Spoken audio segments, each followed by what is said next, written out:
Assalamu alaikum dear student. This video is for class 5. This video is for class 6. Now we are studying right science 6. Student, now open up page number 51. This chapter is all about air. Chapter number 6. All about air का मतलब है यानी हम हवा के बारे में जितना कुछ है वो आज सारा कुछ जानेंगे। इसके कुछ टॉपिक आज हम सॉल्व करेंगे और बाकी इंशाल्लाह इसके बाद नेक्स्ट वीडियो में सॉल्व करेंगे, यानी डिस्कस करेंगे और एक्सप्लेन करेंगे। अच्छा जी, यहाँ पे आपको एक पहले पिक्चर दी हुई देखिए। यहाँ पे दो बच्चे जो हैं वो काइट फ्लाइंग कर रहे हैं, यानी पतंग उड़ा रहे हैं। तो उसमें कुछ बादल आपको नज़र आ रहे हैं। तो ये हवा का उन्होंने कुछ दिया हुआ, यानी कि इस टाइप की कुछ हवा है, लेकिन हवा ना नज़र आती है, सिर्फ महसूस की जा सकती है, ना इसको देखा जा सकता है, ना इसके स्पेस को ऑक्यूपाइड किया जा सकता है। लेकिन कुछ तरीके होते हैं ऑक्यूपाइड करने के, मसलन बैलून्स में हवा भरी जाए तो उसमें पता चल जाता है कि इसका कंटेनर इतना है, इसके अंदर ये इतनी सर्वाइव कर रही है इस हिस्से के अंदर। बाकी अगर ओपन एयर में हो, तो ओपन इन्वायरमेंट में हो, तो फिर हवा का ना यानी ना देख सकते हैं, ना उसका स्पेस ऑक्यूपाइड कर सकते हैं। आइए चैप्टर की तरफ। इसमें लिखा हुआ है air is a like blanket then covers earth is a layer our 6 kilometre thick. वो बोले एयर जो है यानी हवा जो है एक ब्लैंकेट की तरह होती है बिल्कुल, that cover earth in a layer our 60 kilometre thick. अगर 600 किलोमीटर 600 किलोमीटर यानी अगर 600 किलोमीटर का वो मेजरमेंट की जाए तो इतनी थिक होती है इसकी लेयर जो होती है ना, यानी अर्थ के ऊपर। दिस थिक ब्लैंकेट और layer of air is called atmosphere. इस लेयर्स को हम बोलते हैं एटमॉस्फेयर। इसमें बारिशें वगैरह भी होती हैं, इसमें बाकी सारी दूसरी चीज़ें भी होती हैं जिनमें वेदर का चेंज होना भी होता है। Air in the atmosphere protect life on earth by acting as insulation, keeping earth from being too cooled too hot. Ozone, चलें पहले इसको समझते हैं। वो ये कह रहे हैं कि एयर जो एटमॉस्फेयर को प्रोटेक्ट करती है, इसको संभालती है, ठीक है, उसमें इंसुलेशन का वो किरदार अदा करती है। यानी किसी चीज़ को जब मौसम को ठंडा करना होता है तब भी हवा काम करती है, जब उसको गर्म करना होता है तब भी हवा काम करती है। मसलन जब गर्मी होती है तो गर्मी होती है तो गर्म हवा चल रही होती है। इसी तरह जब टेम्परेचर चेंज होता रहता है, मौसम चेंज होता है, वेदर चेंज होता है, तो ठंडी हवाएं चलनी शुरू हो जाती हैं, तो फिर इसमें सर्दी होती है। उसके बाद वो बोले ozone another type of gas in the air absorb harmful sun radiations and protect life on earth from too much sunlight. अच्छा, वो कह रहे हैं कि भाई एक हमारे अर्थ के ऊपर ओजोन लेयर है। उस ओजोन लेयर का ये काम है कि वो O3 जिसे हम कहते हैं, उसका काम ये है कि वो जो सूरज की शुआएँ जो हमें मिल रही होती हैं वो डायरेक्टली हम तक नहीं पहुंचती, बल्कि उस ओजोन लेयर से गुजर के पहुंचती हैं। तो उसके ऊपर जो अल्ट्रावायलेट रेज होती हैं, रेडिएशंस होती हैं स्पेस से जा रही होती हैं, वो उसके ऊपर ही रह जाती हैं। और बाकी जो सिर्फ सनलाइट, प्योर सनलाइट जो रहती है हमारे पास, यानी जितनी हमें ज़रूरत है, हमारे बॉडी को ज़रूरत होती है या अर्थ को ज़रूरत होती है, उसके मुताबिक वो यहाँ पे हमें सर्वाइव पहुँचती है ओजोन लेयर के ज़रिए। और बाकी हमारा जितने भी जो कार्बन्स और जितने भी सारी चीज़ें, ये सारे जाके भी ओजोन लेयर पे जमा हो जाते हैं, क्योंकि ये सारा चीज़ ऊपर जा रही होती है बादलों की तरफ। अच्छा जी, उसके बाद वो 6.10 gases found in the air. अब एयर के अंदर, खाली एयर के अंदर क्या होता, क्या क्या ये भी पढ़ेंगे कि खाली ऑक्सीजन नहीं होती बल्कि और भी इसी तरह की गैस होती है। Air is made up of approximately 78% nitrogen and 21% oxygen. अच्छा जी, वो कह रहे हैं कि जो एयर है इसमें 78% नाइट्रोजन होती है और 21% ऑक्सीजन होती है। हम ये समझते हैं कि ऑक्सीजन सबसे ज़्यादा होती है एयर के अंदर, जबकि नाइट्रोजन सबसे ज़्यादा होती है, उसके बाद दूसरे नंबर पे ऑक्सीजन आती है जो हम ब्रीथ करते हैं। Air also has a small amount of other gases such as carbon dioxide. इसमें छोटी छोटी और भी गैसेस होती हैं, carbon dioxide, neon, hydrogen, argon and other noble gases. इसी तरह के हाइड्रोजन और दूसरी गैसेस और नोबल गैसेस भी सारी होती हैं। एयर, ये जो आपको बताया नियॉन वगैरह, ये सारी चीज़ें ये नोबल गैसेस में आ जाती हैं। Air also contains water vapour, it amounts various depending upon the area. The amount of water vapour present in air is called humidity. जिस तरह ये आप ये समझ लीजिए, जब ये समुंदर का एरिया हो या वो दरिया हो, नदियाँ हो, जितना भी एरिया पानी का होता है, उस एरिया के मुताबिक फिर वो क्या कहते हैं, वेपराइजेशन होती है, आबी बखरात बन के ऊपर आ जाते हैं। जब आबी बखरात जाते हैं वो भी हवा में होते हैं, जिसके ज़रिए हवा में नमी पैदा होती है। जब अक्सर बताते हैं ना कि बारिश होनी तो ह्यूमिडिटी परसेंट इतनी है, यानी नमी की शरह इतनी, हवा में इतनी परसेंट नमी है, इतने इतने फ़ीसद नमी है, तो वो यही चीज़ होती है, वो बखरात बन के जो जा रहे होते हैं उसकी वजह से नमी पैदा होती है। उसको बताते हैं कि ये हवा में इतनी परसेंट है। उसके बाद है air contains other thing too like dust and bacteria, chart are right shows percentage of different trace gases found in air. अब उन्होंने यहाँ पे हमें चार्ट दिया हुआ है कि कौन कौन सी गैसेस कितने कितने परसेंट के हिसाब से होती हैं। और ये जब डस्ट उड़ती है, जब हमें डस्ट मिलती है, इसके साथ साथ भी बहुत सारी गैसेस लगी हुई होती हैं। ऑक्सीजन यहाँ पे वो बोल रहे हैं कि यहाँ पे 21% होती है। नाइट्रोजन जो है हमारे पास, ये आपको चार्ट नज़र आ रहा है, 78% होती है। कार्बन डाइऑक्साइड और हाइड्रोजन जो है वो 1% होती है। बाकी इसके अलावा अदर गैसेस भी होती हैं, वो छोटी छोटी यहाँ पे सारी दी हुई हैं। आर्गन है 0.93, कार्बन डाइऑक्साइड 0.37 है, हीलियम है 0.0052% है, हाइड्रोजन 0.0005% है, क्रेप्टन है वो 0.000110% है, मीथेन है 0.00014% है, नियोन है 0.0018% है, न्यूट्रस, यानी सारा पूरा आपके पास ये यहाँ पे कॉलम बने हुए इसके साथ, उसके साथ यहाँ पे चैट भी हुई, इसका चार्ट भी बना हुआ है। तो इसमें हमें ये फर्स्ट पेज के अंदर ये पता चला कि भाई एयर होती क्या है।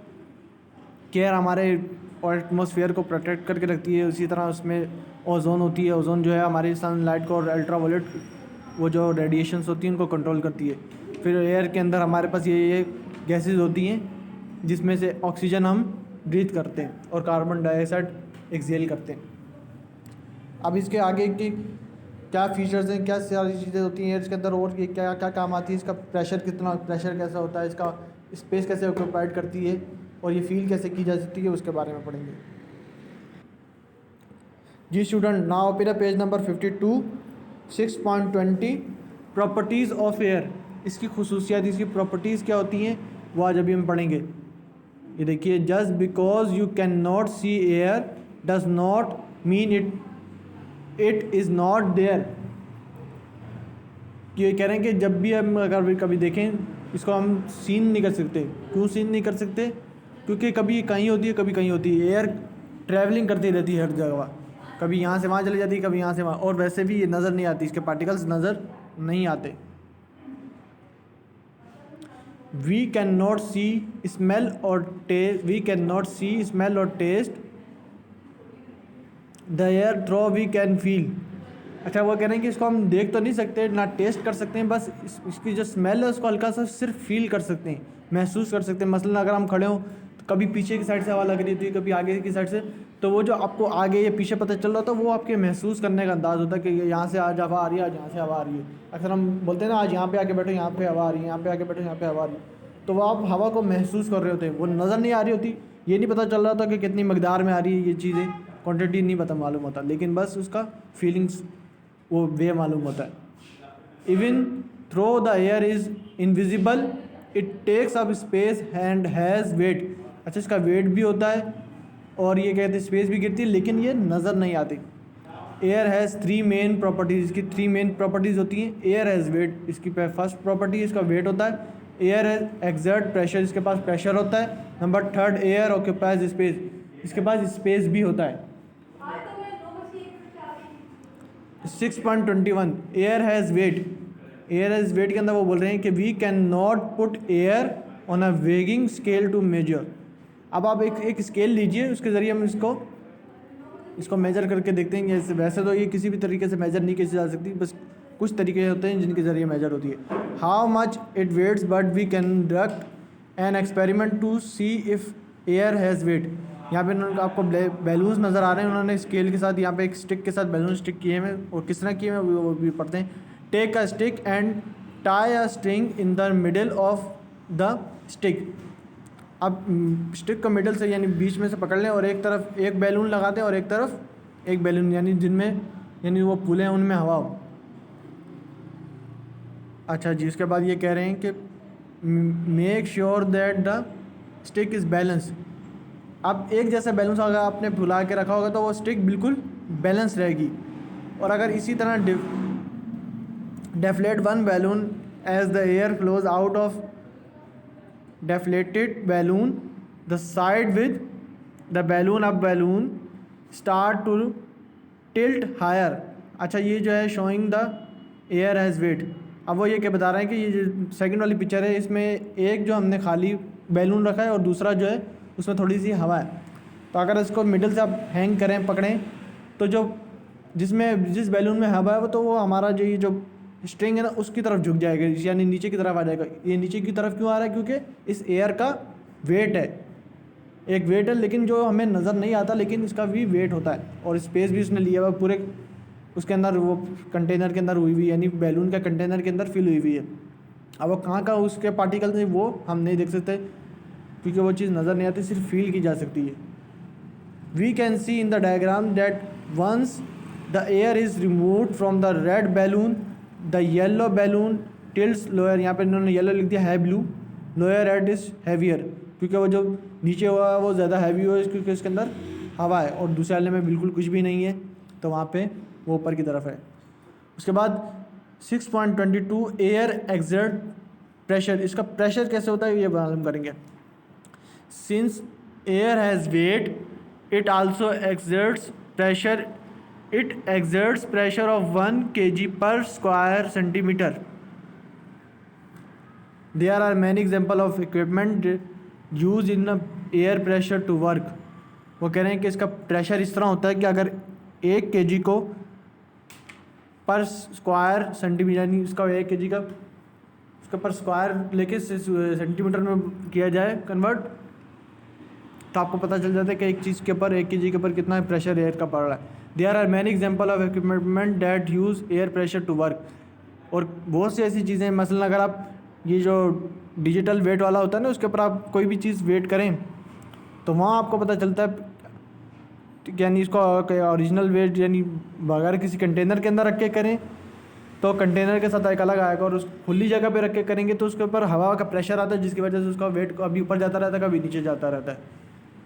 या आप अपना कभी भी वेट, वो क्या कहते हैं, मास जो निकालते हैं, तो आपको पता चलता है जब आप वेट मशीन के ऊपर खड़े होते हैं, वेट मशीन के ऊपर खड़े होते हैं तो आप कभी तो वो वज़न ऊपर जा रहा होता है, कभी नीचे जा रहा होता है। ये वज़न ऊपर और नीचे जाने का मतलब ये होता है कि हवा का प्रेशर कभी इधर से लग रहा है, कभी हट रहा है, कभी हट रहा है, कभी लग रहा है, कभी साइड से लग रहा है, कभी ऊपर से लग रहा है, तो वो ऊपर नीचे इसलिए जाता है। वरना आपका जो मास है वो एक्यूरेट ही रहता है, ये नहीं होता कि थोड़ी देर बाद कम हो जाता है, थोड़ी देर बाद बढ़ जाता है।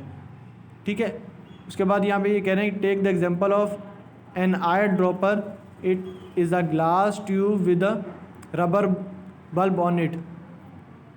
We press and hold the rubber bulb, dip in the medicine so that medicine is sucked into a tube. वो ये कह रहे हैं कि जब हम क्या कहते हैं, ड्रॉपर से एक आय के अंदर ड्रॉप डाल रहे हैं तो जो ड्रॉप गिर रहा है उसके ऊपर भी एयर प्रेशर लगता है। इसी तरह ग्लास ट्यूब के अंदर ये जो होती है उसके अंदर रबर बल्ब, उसके ऊपर भी यानी हवा का प्रेशर होता है, इसको भी रबर, ये we press hold the rubber. अगर हम रबर को पकड़ लें ज़ोर से, उसकी ग्लास ट्यूब की जो होती है उसके ऊपर भी हवा का प्रेशर होता है। उसके बाद the air pressure pushes the medicine into the glass tube. अक्सर आपने देखा होगा कि कहते हैं किसी भी ट्यूब के अंदर, यानी आप कोल्ड ड्रिंक को ले लें, कोल्ड ड्रिंक के ऊपर हाथ रख के उसके अंदर भी एयर प्रेशर होता है, हाथ रख के हिलाएं तो थोड़ी देर बाद जैसे हाथ छोड़ते हैं तो वो चीज़ ऊपर जाती है, क्योंकि तो उसके अंदर प्रेशर इतना प्रोड्यूस हो चुका होता है, उसके ऊपर फोर्स इतनी लग चुकी होती है एयर की कि वो बिल्कुल अपनी तरफ खींच लेती है, फिर बाद में दोबारा नीचे ग्रेविटी की वजह से नीचे गिर जाती है।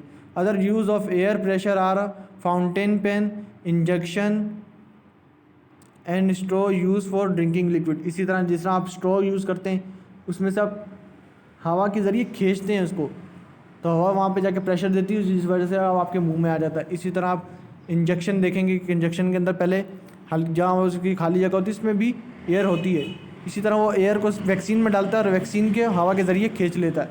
हवा के ज़रिए बहुत सारी चीज़ें खींची जा सकती हैं। मसलन हवा तेज़ चलने लग जाए तो आपके कपड़े इधर से उधर गिरते हैं, कोई चीज़ इधर से उधर गिरती है, तो हवा अपने प्रेशर के ज़रिए उस चीज़ को खींच रही होती है। इसी तरह जिस तरह मैंने आपको बताया कि हम स्ट्रॉ से पानी पीते हैं या जूस वगैरह पीते हैं, और फाउंटेन पेन भी वो इसी तरह बोलते हैं, जिस तरह फाउंटेन पेन के ऊपर भी इसी तरह प्रेशर अप्लाई होता है। उसके बाद एयर ऑक्यूपाइज स्पेस, स्पेस किस तरह का होता है इसका, ये देखिए, a deflated balloon occupies less space but if we fill with air it will occupy more space, this proves that air occupies space. वो कह रहे हैं कि आपने एक बैलून लिया, उसके अंदर भी जगह, बैलून के अंदर जो जगह होती है थोड़ी सी पैसे भी फुली भी होती है, उसके अंदर छोटे सा यानी थोड़ा सा एयर का पार्टिकल्स होते हैं, बिल्कुल प्रेस हुई भी नहीं होते, कुछ बैलून्स प्रेस हुए होते हैं और कुछ थोड़े से वैसे भी फुले होते हैं, तो उसके अंदर एयर होती है। इसी तरह उसको मुंह पे लगा के और आप हवा दें तो उसका साइज़ बड़ा होता रहता है, जितना हवा देते रहेंगे उतना साइज़ उसका बड़ा होता रहेगा, लेकिन ज़्यादा बड़ा करने पे वो फट भी जाता है वो गुब्बारा। लेकिन एक गुब्बारे की लिमिट के मुताबिक अगर जिसको पहले छोटे से थोड़ा सा देंगे तो थोड़ा छोटा रहेगा, उसको बाद और देंगे तो और बड़ा हो जाएगा। तो वही कह रहे हैं कि ये जो बड़ा हो रहा साइज़ इसका, तो ये इस बात की गवाही है कि बता रहे हैं कि इस पे हवा जो है वो स्पेस लेती है, जितना हम और हवा देते रहेंगे वो और एक्सपेंड होता जाएगा, उसकी स्पेस बढ़ती जाएगी। Air is filled into being like balloons, footballs, basketball, mattress and tyres of bicycles and cars. Tyres और ये जो होते हैं ना बाईसाइकिल के और कार्स के, इनके अंदर जो ट्यूब होती है उसके अंदर भी हवा भरी जाती है, गैस जिसके अंदर बोलते हैं हम, हवा भरी जाती है। इसी तरह बास्केटबॉल के अंदर, मैट्रेस के अंदर, फुटबॉल के अंदर, ये सारी चीज़ों के अंदर गैस फिल होती है। उसके बाद बोल रहे air filled in a football and basketball gives bounce to the balls, air in the tyre protect us from the bump in the road. फिर बाहर जो एयर अप्लाई हो रही होती है ना, जो उसके अंदर एयर होती है, और बाहर और अंदर वाली एयर जो है उस चीज़ को प्रोटेक्ट रखती है। अगर हम बाउंस करते हैं बॉल को या टायर चलता रहता है तो उस ज़मीन के साथ यानी उसके ऊपर प्रेशर पड़ता है ज़मीन के ऊपर, और ज़मीन का उसके ऊपर पड़ता है, तो उस हवा जो है उस चीज़ को प्रोटेक्ट करती रहती है। उसके ऑक्यूपाइज का ये भी बेनिफिट होता है। इसके बाद हम इसका नेक्स्ट वीडियो भी बाकी नेक्स्ट टॉपिक डिस्कस करेंगे।